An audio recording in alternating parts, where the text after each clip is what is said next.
നമസ്കാരം. Raf talk ഫുട്ബോളിലേക്ക് അവർക്കും സ്വാഗതം. ഫ്രാൻസിനോട് 2-1 തോറ്റ ബ്രസീലിന് അടുത്ത മത്സരം ക്രൊയേഷ്യക്കെതിരെയാണ്. പക്ഷേ അതിന് മുന്നോടിയായിട്ട് ബ്രസീലിന് കനത്ത തിരിച്ചടിയാണ് ലഭിച്ചിരിക്കുന്നത്. അവരുടെ 2 പ്രധാന താരങ്ങൾ പരിക്കേറ്റ് പുറത്തായിരിക്കുന്നു. റാഫിഞ്ഞക്ക് പരിക്കുണ്ട് എന്ന സൂചന ഇന്നലെ തന്നെ വന്നതാണ്. ആഞ്ചലോട്ടി തന്നെയാണത് ഇന്നലത്തെ കളിക്ക് ശേഷം പറഞ്ഞത്. അദ്ദേഹത്തിന് മസിൽ ഡിസ്കംഫർട്ട് ഉള്ളതുകൊണ്ടാണ് സെക്കൻഡ് ഹാഫിൽ സബ്സ്റ്റിറ്റ്യൂട്ട് ചെയ്തതെന്ന്.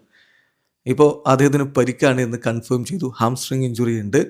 5 ആഴ്ചക്കാലം പുറത്തിരിക്കേണ്ടി വരുമെന്നാണ്. എന്നാൽ കുറച്ചധികം നാളുകൾ പുറത്തിരിക്കേണ്ടി വരും റാഫിഞ്ഞക്ക്. ക്ലബ്ബിലെ ചില പ്രധാനപ്പെട്ട മത്സരങ്ങൾ നഷ്ടമാകും. അതിന് പിന്നാലെ മറ്റൊരു താരത്തിനു കൂടി ഇപ്പോൾ പരിക്കാണെന്ന് ബ്രസീൽ സ്ഥിരീകരിക്കുന്നു. മറ്റാരുമല്ല, വെസ്ലി. കഴിഞ്ഞ കളിയിൽ മോശമല്ലാത്ത പ്രകടനം നടത്തിയ എസ് റോമയുടെ താരം വെസ്ലിക്ക് പരിക്കാണ്. അദ്ദേഹം ഇതുപോലെ മസിൽ ഇഞ്ചുറിയാണ്. അടുത്ത മത്സരത്തിനുള്ള സ്ക്വാഡിൽ നിന്ന് ഒഴിവാക്കിയിട്ടുണ്ട്. ചുരുക്കത്തിൽ 2 പ്രധാന താരങ്ങൾ ക്രൊയേഷ്യക്കെതിരെ ഉണ്ടാവില്ല. മാർച്ച് 31-നാണ് ക്രൊയേഷ്യക്കെതിരെയുള്ള ബ്രസീലിൻ്റെ മത്സരം. ഇന്ത്യൻ സമയം പറയുമ്പോൾ ഏപ്രിൽ 1 പുലർച്ചെ. അപ്പോൾ ഇതിൽ ശ്രദ്ധിക്കേണ്ട കാര്യം, വെസ്ലി ഇല്ല എന്ന് പറഞ്ഞാൽ ഇപ്പോൾ ബ്രസീലിൻ്റെ ഈ സ്ക്വാഡിൽ ഒരു റൈറ്റ് ബാക്ക് വേറെ ഇല്ല. ഡാനിലോ കുറച്ച് കാലമായിട്ട് ഇപ്പോൾ സെൻറ്റർ ബാക്കായിട്ടാണ് കളിച്ചുകൊണ്ടിരിക്കുന്നത് എന്ന കാര്യം ശ്രദ്ധിക്കുക. അപ്പോൾ ഇനിയിപ്പോൾ ഡാനിലോയെ പിടിച്ച് അവിടെ വീണ്ടും റൈറ്റ് ബാക്കായിട്ട് കളിപ്പിക്കുക, മറ്റ് മാർഗ്ഗമൊന്നും ആഞ്ചലോട്ടിയുടെ മുന്നിലില്ല എന്നുള്ളതാണ് യാഥാർത്ഥ്യം. കാരണം ഈ പുറത്തായ 2 താരങ്ങൾക്ക് പകരമായിട്ട് സ്ക്വാഡിലേക്ക് ഇനി കളിക്കാരെ എടുക്കുന്നില്ല എന്ന കാര്യം കൂടി ശ്രദ്ധിക്കണം.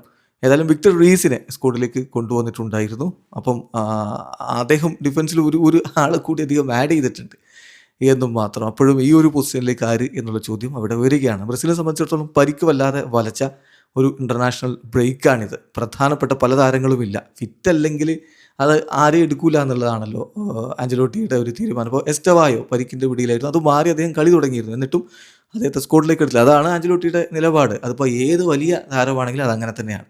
അപ്പോൾ ഫിറ്റല്ലാത്തവരൊക്കെ പോയി നോക്കുമ്പോൾ ബ്രസീൽ ടീമിൽ പ്രധാനപ്പെട്ട താരങ്ങൾ ഡിഫൻസിലില്ലാത്ത അവസ്ഥയായി. ഡിഫൻസിലും അതുപോലെ തന്നെ പ്രധാനപ്പെട്ട പല പൊസിഷനുകളിലും അവരുടെ സ്റ്റാർട്ടിംഗ് പ്ലേയേഴ്സ് ഇല്ല എന്നുള്ളതാണ് ഈ ഇൻ്റർനാഷണൽ ബ്രേക്കിൻ്റെ ഒരു പ്രത്യേകത. അപ്പോൾ ഗോൾ കീപ്പറായിട്ട് ആലിസൺ ഇല്ല. ഡിഫൻസിൽ നമുക്കറിയില്ല, എദർ മിലിറ്റാവോ പിന്നെ കുറേ ആയിട്ട് പരിക്കേറ്റ് പുറത്താണ്. ഗബ്രിയൽ മെഗലസ് ഇല്ല. മാർക്കിഞ്ഞോസ് ഇല്ല. മാർക്കിഞ്ഞോസ് ഈ കളിക്ക് ഉണ്ടാവും എന്നാണ് എന്തായാലും പ്രതീക്ഷിക്കുന്നത്.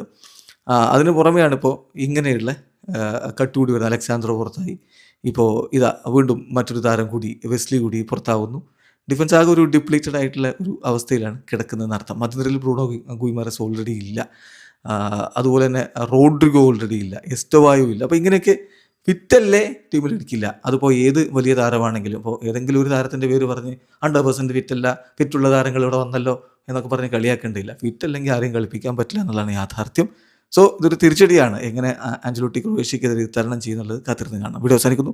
ഫുട്ബോൾ ലോകത്തെ കൂടുതൽ വിശേഷങ്ങളുമായി റാഫ് ടോക്സിൽ എത്താം.